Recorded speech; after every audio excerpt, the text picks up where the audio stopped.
tonight on the CW. We're joined by Sam Bradshaw, the Rain Man of Sic'Em365.com, who we showed the graphic that, Sam, you had sent us in a direct message, and you're able to join us just now. And leave that up on the screen, Garrett, if you can. So, Sam, we have the graphic from 2010 until now.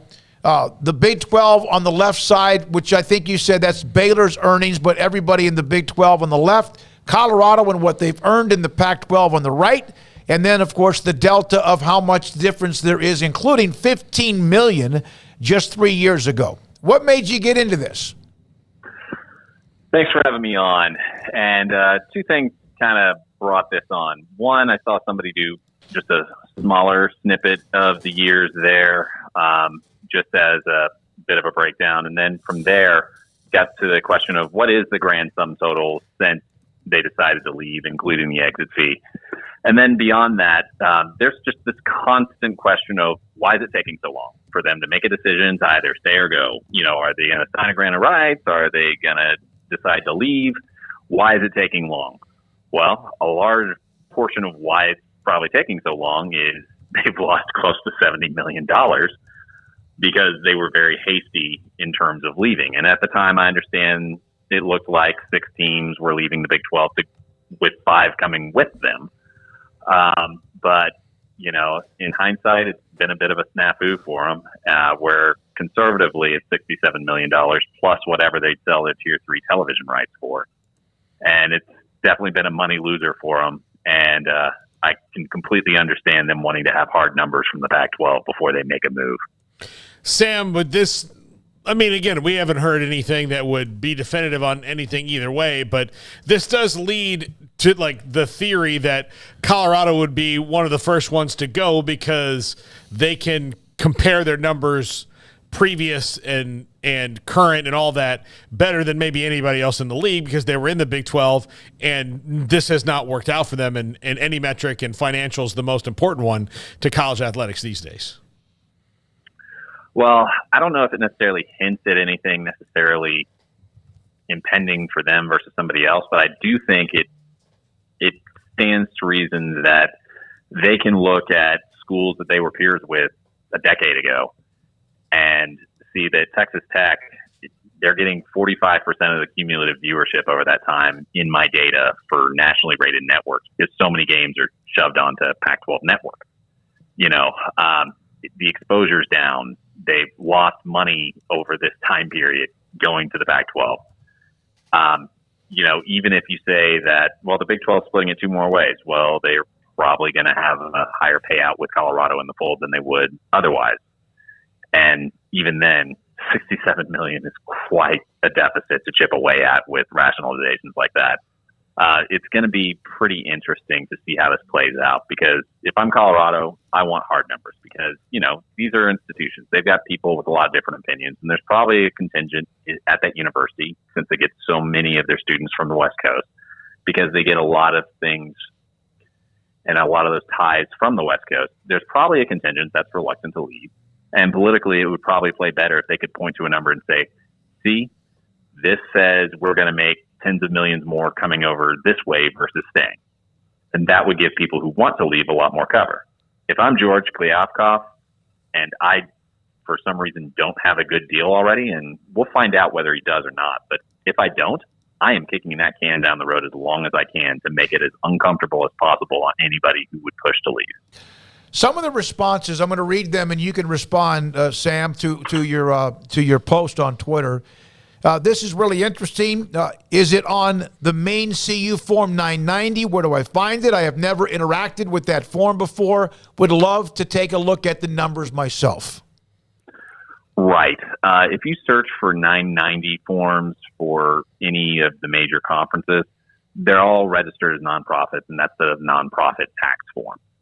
Depending on which conference you're looking at, you can sometimes get it itemized out by this much is TV radio revenue, this much is TV contracts, this much is bowls.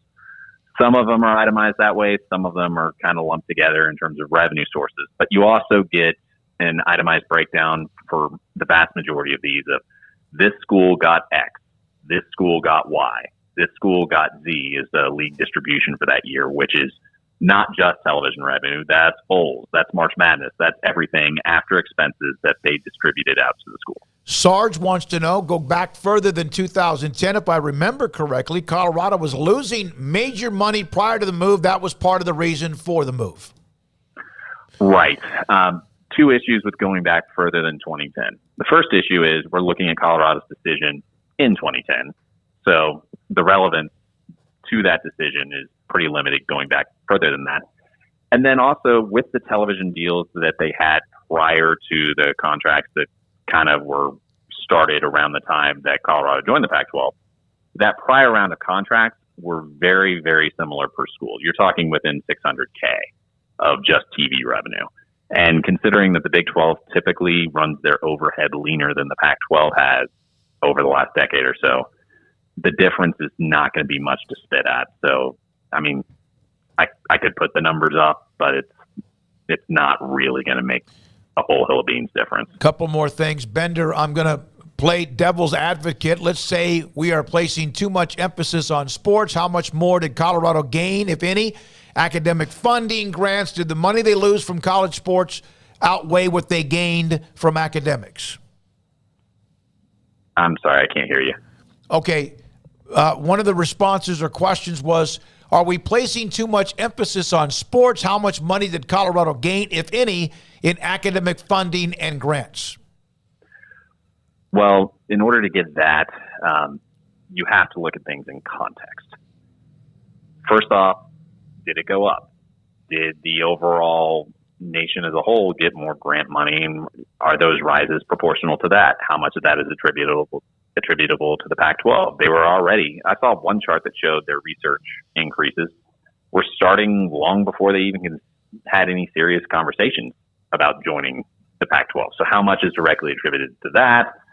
It becomes very speculative and it becomes very difficult to parse out. That's one reason I haven't really touched that aspect of it, because it's very hard to quantify. And then someone brought up, by the way, there's the $5 million that each of the schools in the Pac-12, including Colorado, owe Comcast, or at least it appears that way. Right. And I'm not sure if that entirely was taken care of with the 22 to 23 distribution, but I know at least part of it was responsible for the reduction from $37 million to $36 million a school in the 2022 to 2023 distribution as opposed to the year before. Whether that covers all of it, I can't remember off the top of my head. All right, so last question for you, Sam. You come up with these graphics and the images and the data and analytics. What has been, I've given you just some of the questions, and it's on your timeline, not mine, but what has been some of the reaction to this? The biggest reaction is people are missing the point of why I put it out there. I put it out there as a indication of why is it taking so long? Well, they lost millions of dollars by moving fast last time. They're going to make sure they have as much of a concept of the numbers as they can before moving again, because they don't want to make another losing bet and end up well over $100 million short of what they could have been had they made their correct moves twice in a row. You don't want to be in a losing position on whatever move you make here. That's been the biggest takeaway, because everyone's like, oh, well, this is predicting something for the Big 12 versus Pac-12 going forward. No, I'm just pointing to the need for actual relevant numbers. And that's why this is going to drag out, because if they at all can have it, just simply to appease different constituents within their own group, even if they're leaning towards leaving, they're going to wait as long as they feasibly can in order to just not be leaping before they look. Right now it looks like the Big 12 is probably going to have a better deal than the Pac-12 if you believe most of the reporting out there. But then again, the reporting can quickly turn on a dime. Colorado, literally back in 2010, they announced on June 10th that they're leaving for the Pac-12. And then on June 14th, Chip Brown comes out and says the BB plan to save the Big 12 shows that they can make the requisite revenue, and they got assurances from TV partners that future contracts would be competitive with some of the top leagues. And all of a sudden, the desire for the remainder of the schools to immediately move kind of went up in smoke overnight. And they don't want to be on the losing end of that kind of turn again.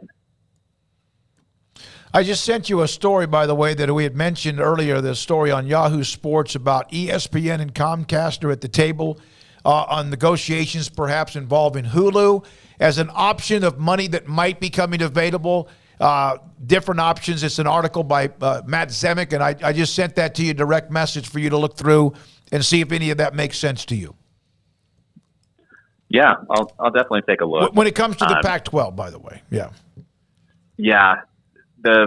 Just off the top of my head, the reluctance I'd have for that being a major deal for the Pac-12 over the short term is just the amount of time that putting an agreement together like that at the very top would potentially be longer than the timetable they need to get a deal done.